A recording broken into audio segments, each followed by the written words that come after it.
So first of all, thank you for taking the time. My pleasure.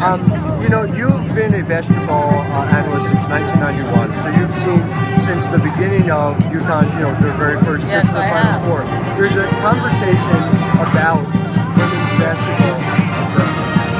I think makes it seem like women's basketball is a static thing. It's a static thing. So can you speak to the fact that how much you have seen, not just in terms of parity, but at the top, and what has changed over the past 25 years here in the sport of women's basketball specifically? Well, I'll use a Final Four participant to sort of launch my argument. So in watching Oregon State and listening to Scott Rueck talk, it almost brings me back to 1985, 1986 when Gino took over for UConn. Somewhat similar starts. Oregon State, when Scott took over, had 2 players. There was mass defection. He could barely field the team. UConn, when Gino took over, I played in the Big East at that time, and you just chalked up 2 wins because Connecticut basketball was in that bad a shape. And to hear Scott talk, he talks about core principles. He talks about building a defensive foundation first, because that's how you win championships. He talks about 5 people on the court who all have to be threats on the offensive end. He talks about, ball reversal and using both sides of the floor. He has dynamic guards. So I would use Oregon State as sort of a template that's following the UConn template, at least to start. So I know that Connecticut has dominated the sport, but you have to recognize that beneath that level, there is extraordinary growth trying and starting to try to take shape. Do you think that the difference in number of scholarships available per team also plays a part in sort of limiting the ability of the talent to filter down as quickly as it does on the men's side? I know when I talked to now former UAlbany coach, Coach K over there, about that difference in filtering down to the American East, how rare it was for a Sharissa Richards, for instance, stand up in the American East. Do you think that plays a part, and do you think that has slowed, let's say, the filtering process on the women's side? Well, it's an interesting question, and you have different philosophies. So you take the Connecticut program. I don't think that Gino ever uses his full contingent of 15 scholarships. I think he uses 12 and then wants a couple of walk-ons. And there has been a school of thought out there that perhaps we should limit the number of full scholarships on the women's side to 12, because then that would afford greater filtering of trickle-down talent.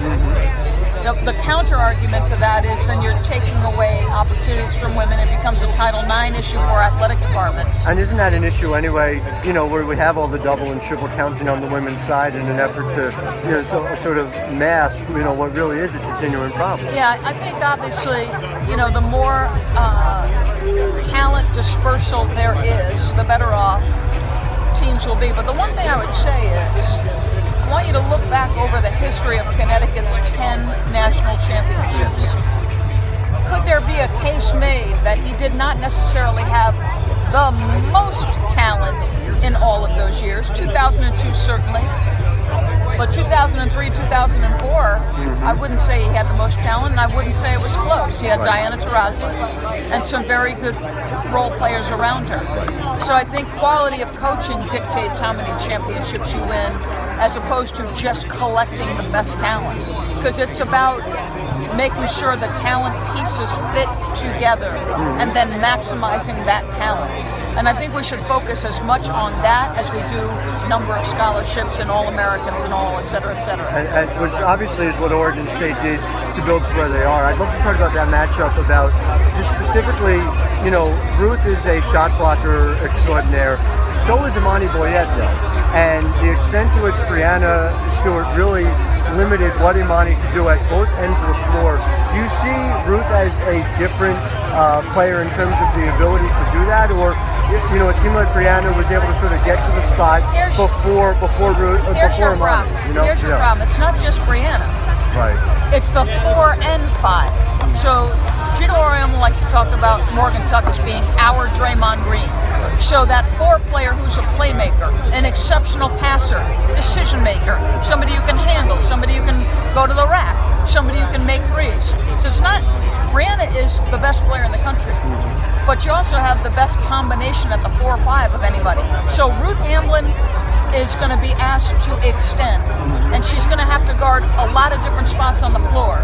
And as we saw in their DePaul game, they subbed out early because of the spacing that DePaul triggered.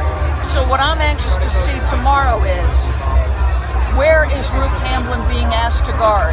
Is her shot blocking being negated by being away from the rim and having to move to a lot of different spots to continually keep up with UConn? Or does Scott do something special on the defensive end that perhaps we're not expecting?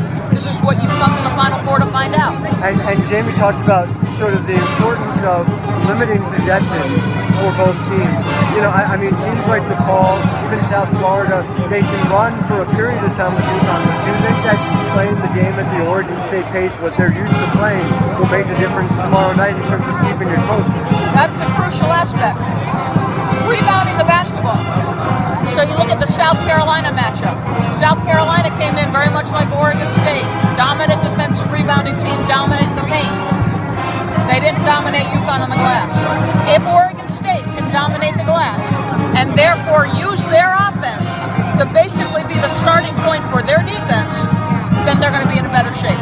Excellent, Doris. Thank you so much. My pleasure.